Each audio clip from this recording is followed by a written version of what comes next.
welcome back to Does Boxing. We back with another POE, process of elimination.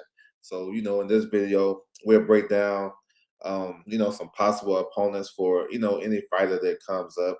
This week we got Franchon Crews-Dezurn. She's the undisputed champion at 168 pounds. She just won that in April versus Elimination. So we're gonna talk about some potential matchups and stuff like that. Before I do that, I want to salute everybody coming through the building. Make sure you guys hit the like button, subscribe. You know what I'm saying? Feel free to drop a comment. You can follow me on my social media, Twitter at OverJ, Instagram Does Boxing. Feel free to tap in. You know what I'm saying? It's all good. So, of course, the way I do this, I go to the rankings, you know what I'm saying? And I try to figure out a good possible opponent. We can do process of elimination and rule out certain opponents due to promotional situation, where they are in the rankings and stuff like that. Now, this one right here is a little bit is more unique because there's not a lot of women that campaign at 168 pounds. There's not a lot of women really above 160. So I mean, credible women. It's some women that fight, but they've got lopsided records or they like journey women and stuff like that. But I came up with a list though. I'm gonna go through some rankings just to give you guys an idea of where I'm coming from. And it's real simple too with this one. You know what I'm saying? Not too much to really go crazy over. So I'm gonna go to the WBA rankings. They just came out. And then we're gonna tap in with that. Now the WBO, they're the only sanctioned body that don't have female rankings. So we basically ruling them out. You know what I'm saying? They don't have rankings, so we don't know what's going on with them in that situation. So we're gonna touch on it real quick. So this is a light heavyweight, you know what I'm saying? I need to get the super middleweight. Boom. All right, super middleweight. So you see Franchon is the champion, undisputed, of course. So it's not a lot of ladies. They don't even have 10. They only got 8 ladies that they rank. So, you know what I'm saying? It's something that stand out though. Christina Hammer. Christina Hammer is a former 2-division world champion. She actually won a title at 68 before, but she used to, we know her for being a long reigning champion at 160. She just beat Southeroo, so I doubt that don't deserve a rematch. Crews-Dezurn, now she's a highly ranked fighter too. She just waiting on the opportunity. She just don't have like a big backing. And then Raquel Miller. So those are 3 that stands out to me. The rest of the ladies, I mean, they're not gonna do no justice. I mean, Marcela Carneiro, she already beat her twice. I'm talking about Franchon Crews. So that's how the rankings looking for the WBA. Let's go to the IBF and check out their rankings. It's gonna be pretty much the same because, like I said, it's not a big talent pool in these rankings. You know what I'm saying? These weight classes. So once again, you got Christina Hammers at the top, Crews-Dezurn, the same ladies as ranked. Crews-Dezurn, Southeroo, Miller. So those, it seems like if y'all looking at it, Christina Hammer, Crews-Dezurn, and Raquel Miller, they're gonna be 3 of my 4. So that's already solidified. You know what I'm saying? It's pretty simple. Especially we haven't seen Franchon since she became undisputed. She got to come back in the ring. Me guessing, I'm thinking she's gonna come back on Chocolatito Estrada undercard. This is me guessing. I'm not sure. She got to fight in the United States, right? I would say she would have came back on the Montana Love card in Cleveland, but I don't know. We'll see. All right, we're gonna move on to the WBC rankings and see can we, everything is basically the same over there too. It's not a lot. There's not a lot of rankings. You know what I'm saying? Not a lot of women's in the rankings. So let's do a share of that real quick. Let's give y'all an indicator of how this should be working. If she want a big fight, she got to face one of these ladies that I got in mind. So you see, she's a WBC champion. Let's scrolling down. So Crews-Dezurn is number 1. So that's a change. In the other 2 rankings I showed you, WBA and IBF, Crews-Dezurn was like number 3. Now she's number 1 in the WBC. So I'm not sure if she's the mandatory or whatever. She's the WBC silver champion. Christina Hammer, she's number 2. And then, you got Southeroo. You got Alicia Napoleon. So that's like a new one. But she's been out the ring for a while. She's a former world champion. I know she just had a baby, I think last year. So I haven't seen her since. You know what I'm saying? So we'll see. So my four that I'm keeping though, y'all already know. I got Christina Hammer, Shadeja Green, and then I got Raquel Miller. But my fourth one is a wild card. You know what I'm saying? I'm gonna touch on that too. When we get into it. I'm gonna drop a poll in the chat. Feel free to tap in for sure. Um, yeah, so I want to see what y'all guys think. I know it's really not really too crazy, too hard to pick from because these there's not a lot of ladies to fight in the rankings and of these high rankings. But I want you guys to take a look at it. So my first one I'm gonna touch on is Christina Hammer. So like I said before, she's a former world champion. She probably the biggest name. You know what I'm saying? It's a fight that probably easier to make because she's with Wasserman. That's Solomon. Um, so they doing business with Matchroom and Franchon Crews promoter and stuff like that. So that one should be kind of easy to make. You know what I'm saying? They making the Ben and Eubank fight. You know what I'm saying? They can make that big fight. They should be able to make this one too. Far as style matchup, Hammer is a boxer. Probably got one of the best jabs in the sport. PDH big dog in the building. What's good with you, bro? PDH big dog. Salute. My man Young Billy in the building. What's good with you, bro? Salute.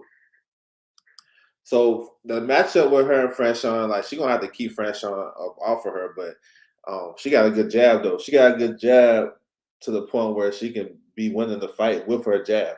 If she throws something behind it, then it can be even better. But she caused some issues. You know what I'm saying? She's taller, rangier, and she experienced. So yeah, that's a good fight though. You know what I'm saying? We'll see. We'll see how everything comes about though. My next one, you know, Shadeja Green. So Shadeja she really don't have a lot of fanfare. You know what I'm saying? She don't have a big time promoter, no big time management like the other ladies and stuff like that. She's under the radar, but she got skills. She a boxer puncher. She kind of remind me of a she kind of remind me of Shannon Briggs, the way she hold, her guard and the way she counter punches and stuff like that. She's strong, talented, can box and come forward. It's just she can't get a big time fight because of her promotional situation. But she's definitely a threat. She was on the Olympic team, you know what I'm saying, sparring and training with Carissa Shields and Franchon. So they know each other. So I think she's a hell of a opponent. She may be the toughest opponent out of the four that I got, but I'm not sure if she get that fight unless the WBC order that fight. She's in a situation where she may have to go to the WBC convention that's coming up in November to push that fight, to push her mandatory position. I know a lot of ladies don't really go down there like that, other just to get recognized and shit like that. But maybe she have to go down there and stump on the ground because she's the WBC server champion and she's number one. So and like I said, it's not a big talent pool. So if Franchon gonna come back, she gotta fight one of these ladies that I'm suggesting. So we'll see. This is my favorite though. This is the one I would pick, but we'll see. The next one is Raquel Miller. So Raquel Miller, she moved up to 160, 168. So I think she's a good player for that fight. That's a good American fight. You can sell it. You know what I'm saying? Both ladies can talk their shit. They familiar. Raquel was on the Olympic team too. You know what I'm saying? So they familiar with each other. She can box. She's a boxer puncher as well. And she's another one really haven't had the limelight, but we really know her from her feud with Carissa Shields. They got a rivalry, but they never fought. So I think this is a good choice too. Definitely for like if you're gonna have this fight in the U.S., you can push this. I mean, Raquel is from Cali. If they're gonna make that fight in Arizona on the Chocolatito Estrada undercard, maybe I don't know. Maybe that's outside of the reach of the fan base, but that's a hell of a fight though. You know what I'm saying? So we'll see. I'm not sure her promotional situation. She just came back on the Marv Nation card on Golden Boy, but she was off TV. So I don't know how they pushing her and stuff like that. She's definitely marketable, as you can see. So we'll see. That's a fight I would like too. You know what I'm saying? And my dark horse is Hannah Gabriel. So I didn't speak on her in the rankings because she's the heavyweight champion, really. 175 is considered heavyweight in women's boxing. She got the WBA and the WBC titles. So I can see her dropping down to 68. And that's a tough fight as well. Hannah Gabriel's brings movement, boxing. She can punch. She throws punches from weird angles, and she's a good body puncher. You know what I'm saying? She dropped Carissa Shields, so we know about that.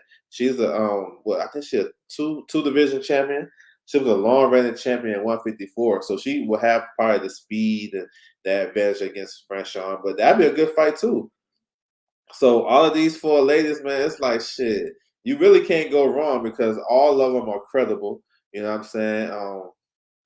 Like in this, this division and in that stack. So fighting either one of these ladies would be a good look for me.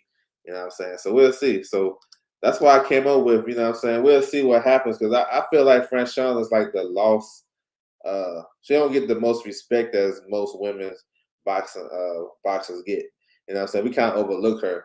You know what I'm saying? Even though it's because she don't have a lot of choices down there. So she gonna have to fight one of these ladies. You know what I'm saying? So it's crazy. But I just like to do this just to give her idea because I know nobody talking about her.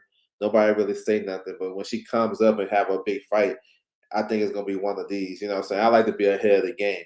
That's just me in this boxing shit. I like to be ahead of the game. So when the news come out, I'm like, oh, for real? Oh, okay, bet. We already on that. But looking at Franchon's situation though, she got a hell of a manager, Peter Cons. Peter Khan got Cambosa's two fights. You know what I'm saying? He got two fights in Australia versus Devin Haney. Like he nice. You know what I'm saying?